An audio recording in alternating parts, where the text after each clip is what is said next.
नमस्कार दोस्तों, आज की कहानी है अपहरण। 80 वर्षीय एक बुजुर्ग महिला एक 5 साल के बच्चे के साथ खेल रही थी। वह बच्चा भी उस महिला से बहुत खुश था। ऐसा लग रहा था मानो वह बच्चा उसे बरसों से जानता हो। उस महिला का नाम था लक्ष्मी। वह उस बच्चे के लिए दूध का एक पैकेट लेकर आई। उसने उस बच्चे को दूध पिलाया और टॉफ़ियाँ खाने को दी।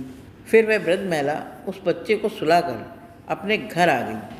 लक्ष्मी जी जैसे ही अपने घर पहुंची तो उन्होंने देखा कि उनकी बहू घर में तेज कदमों से इधर उधर घूम रही है, जिसे देखने पर मालूम पड़ रहा था कि वह किसी बात को लेकर बहुत परेशान है।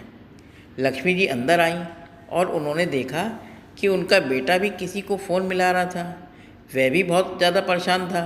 उसने दोनों से पूछा, लेकिन दोनों ही चुपचाप खड़े रहे और कुछ नहीं बोले। वह बेचारी क्या करती। जब दोनों ने कोई जवाब नहीं दिया तो वह अपने कमरे में चली आई, जो कि उनके घर से थोड़ी ही दूरी पर बना हुआ था, जो एक सर्वेंट क्वार्टर था। वहाँ पर बेचारी चुपचाप जाकर अपने कमरे में बैठ गई और एकटक अपने पति की तस्वीर को निहारती रही। वह अपनी आंखों में आंसू लिए बैठी थी और अपनी यादों को सोचकर निरंतर आंसू बहाए जा रही थी, क्योंकि इस समय उनका इकलौता सहारा उनके स्वर्गीय पति थे। वह उनकी तस्वीर को देखते हुए उनसे बातें कर रही थी। वह रोती हुई बोली, देख रहे हैं आप कैसे दिन आ गए हैं। मुझे इन दोनों ने कितना पराया कर दिया, लेकिन फिर भी मैंने इन लोगों को माफ़ कर दिया। यह इतना आसान तो नहीं है। आप तो अच्छी तरह जानते हैं ना कि किस तरह आपकी बहू ने मुझे इतना जलील करके घर से बाहर फेंक दिया और दुनिया भर की गाली सुनाई, सो अलग, वह भी बिना किसी गलती के। मैंने तो कुछ किया भी नहीं, फिर भी इतना कुछ सुनने को मिला, लेकिन मैं इस पर भी चुप रही।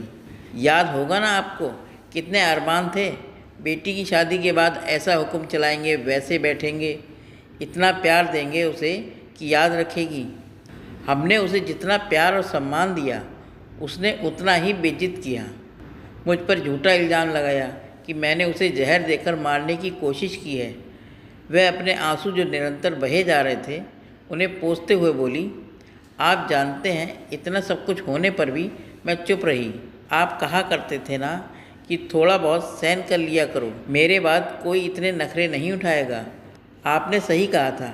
देखो अब मैं कितना सहना सीख चुकी हूँ। पर आप ये सब देखने के लिए यहाँ नहीं हैं। यह कहते कहते वह अपना संयम खो बैठी और फिर ज़ोर ज़ोर से चिल्लाने और रोने लगी। क्यों छोड़ गए आप मुझे अकेला? किसके सहारे छोड़ दिया? वह रोती रोती लगभग बेहोश सी होने लगी थी। तभी वह 5 साल का छोटा सा बच्चा दौड़ता हुआ आया और उन्हें चुप कराने लगा।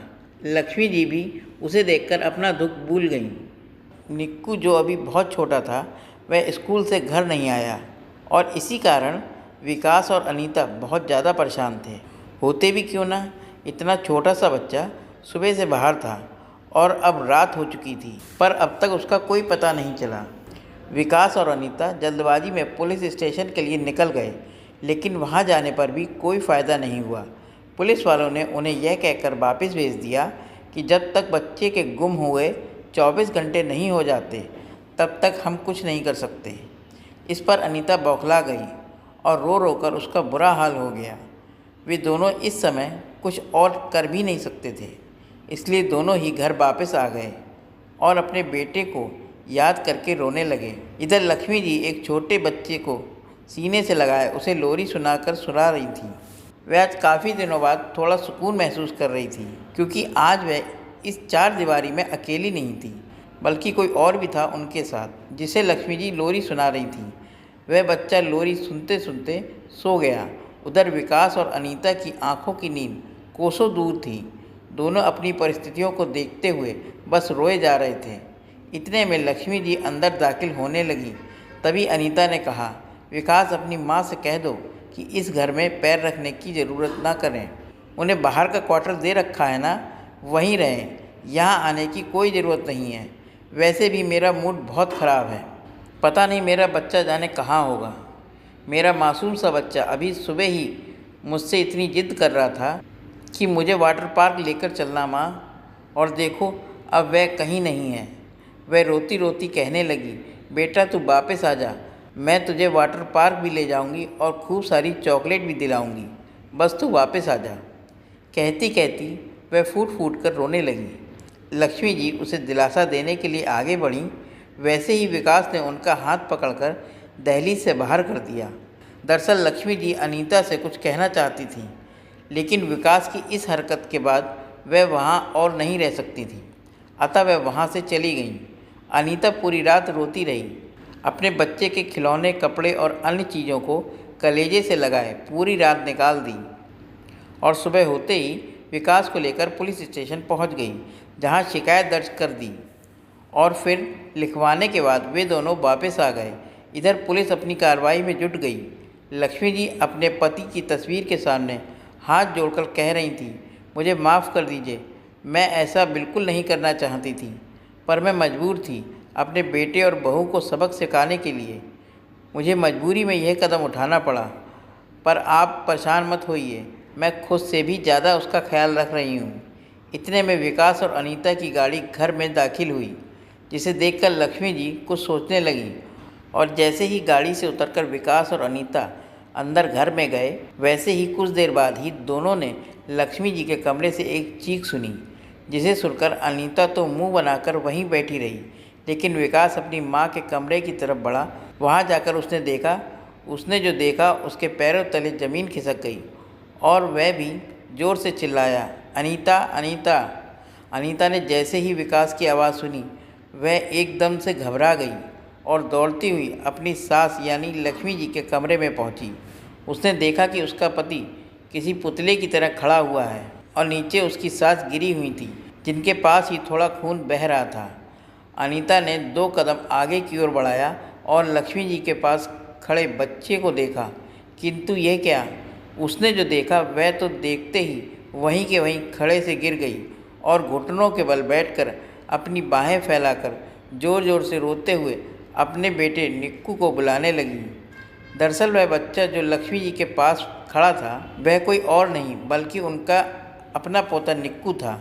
वे अपने बेटे को सीने से लगाए बैठ गई और विकास ने अपनी माँ को उठाया और डॉक्टर को बुलाया। डॉक्टर आए और लक्ष्मी जी की पट्टी कर दी। जैसे ही लक्ष्मी जी की आंखें खुली तो अनीता बिना कुछ सोचे समझे उन पर बरस पड़ी और उन्हें थप्पड़ मारने लगी, जिस पर विकास ने उसका हाथ पकड़ लिया और बोला, बस अनीता, बंद करो ये सब, कम से कम ज़्यादा नहीं तो उम्र का लिहाज ही कर लो। अनीता बोली, उम्र का लिहाज करूं, वह भी मैं? नहीं, अब मैं तुम्हारी एक नहीं सुनूंगी। मैं अभी के अभी पुलिस को फ़ोन लगाती हूँ, वह जाकर तुम्हारी इस माँ को जेल में डाल देंगे, ताकि वह फिर से मेरे बच्चे की ओर नज़र उठाकर भी ना देख सके। अनीता की इस बात पर विकास बोला, अनीता, मैं तुम्हारी हर बात मानने को तैयार हूँ, लेकिन यह नहीं मान सकता कि मेरी माँ ने मेरे बेटे का अपहरण किया और उसे कोई नुकसान पहुँचाना चाहती थी। मैं मानता हूँ कि हमें निक्कू माँ के यहाँ से मिला है, लेकिन इसका मतलब ये तो नहीं कि माँ ने छुपाया था। मेरी माँ चाहे जो भी करे, लेकिन वह इतने नीचे कभी नहीं गिर सकती। विकास अपनी माँ की ओर देख रहा था और उसकी माँ भी इतने समय बाद अपने बेटे के मन में अपने लिए हमदर्दी देखकर बहुत खुश थी। वह खुशी के मारे अपने आंसुओं पर काबू न रख सकी और विकास अपनी माँ के पास जाकर बोला, माँ, निक्कू आपके पास कैसे पहुँचा? इसे कौन आपके पास छोड़ गया? शायद जब हम नहीं थे तभी कोई आया होगा, लेकिन माँ, इसके बदले में उन्होंने आपसे कुछ मांगा नहीं, आपने उन्हें क्या दिया? तभी अनीता भी गुस्से में तमतमाती हुई दोबारा अपनी सास के पास आ गई, पर इस बार लक्ष्मी जी पहले से तैयार थीं। जैसे ही बहू ने हाथ उठाने की कोशिश की, वैसे ही उन्होंने उसका हाथ पकड़कर झटक दिया और बोली, केवल 24 घंटे हुए तुम्हारे बेटे को तुमसे दूर हुए और तुम तो पागल जैसी हो गई, मुझे उल्टी सीधी सुनाने लगी और फिर ना जाने क्या क्या। तुम्हारा बेटा तो केवल 5 साल का है, जिसके बिना तुम्हारी 24 घंटे में यह दशा हो गई, तो फिर मुझे क्या करना चाहिए तुम्हारे साथ, जिसने मेरे बेटे को हमेशा के लिए मुझसे अलग कर दिया, वह भी झूठी सच्ची बातें बनाकर। क्या करना चाहिए मुझे बताओ? अरे तुम्हारा बेटा तो फिर भी 5 साल का है, मेरा बेटा तो 25 साल का है, जिसे मैंने 25 सालों तक अपने सीने से लगाए रखा। तुम्हारी झूठी बातों ने मेरा 25 साल का प्यार और विश्वास को ख़त्म कर दिया। तुम्हारी झूठी बातों और छोटी सी जिद के कारण मेरा बेटा मुझसे नफ़रत करने लगा। तुम तो अपने बेटे की जरा सी दूरी बर्दाश्त नहीं कर पाई। फिर सोचो भला मैं कैसे अपने बेटे का तिरस्कार भरी नज़रें, उसकी नफ़रत भरा व्यवहार सहती होंगी, जिसे तुमने 5 साल तक प्यार से पाला। उस बच्चे को गायब होने में तुम्हें इतना गुस्सा आया कि तुम मुझे पुलिस के हवाले करने लगी। तो मुझे बताओ कि मैं तुम्हारा क्या करूं? तुमने तो मेरा 25 साल का बेटा मुझसे दूर कर दिया, क्योंकि वो मेरे आसपास होते हुए भी मेरे से कोसों दूर है। ना वह मुझसे बात करना चाहता है, ना मेरी तरफ देखना चाहता है। वह भी तुम्हारी छोटी सोच के कारण, तुम्हारी झूठी झूठी बातों के कारण। तुमने मुझे जाने क्या क्या नहीं कहा। तो तुम बताओ कि मुझे तुम्हारे साथ क्या करना चाहिए? विकास चुपचाप सब कुछ सुन रहा था और अनीता नज़रें नीचे किए अपनी सास की हर बात सुन रही थी। जब अनीता के मुंह से एक शब्द न निकला, तब विकास ने कहा, कौन सी झूठी सच्ची बातें हैं माँ? आप किस बारे में बात कर रही हैं? तब लक्ष्मी जी ने विकास से कहा, यह सब बातें तुम अपनी बीवी से ही पूछो तो ज़्यादा बेहतर होगा। क्यों अनीता, बताती क्यों नहीं इसे कि वह जो तुम्हारे खाने में जहर था वह किसी और ने नहीं बल्कि खुद तुमने मिलाया था? बताती क्यों नहीं इसे कि चोरी के इल्ज़ाम जो तुमने मुझ पर लगाए थे सभी झूठे थे? बताती क्यों नहीं कि तुमने मेरे खिलाफ़ साजिश करके मेरे बेटे को मेरे खिलाफ़ कर दिया? लक्ष्मी जी की बातें सुन विकास को बहुत धक्का लगा।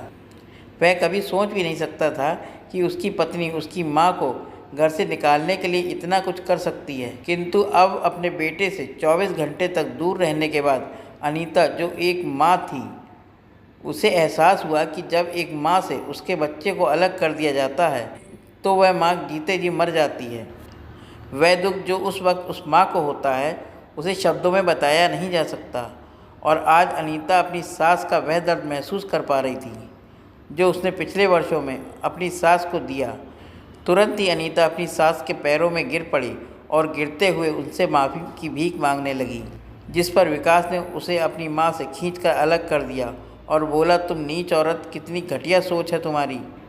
तूने मेरी माँ को मुझसे अलग करने के लिए इतनी साजिश की, इतने झूठ बोले और मुझे हर बार अपने सच्चे होने का यकीन दिलाती रही, और मैं बेवकूफ़ हर बार तेरी बातों में आता रहा और अपनी देवी जैसी माँ को गलत व्यवहार करता रहा।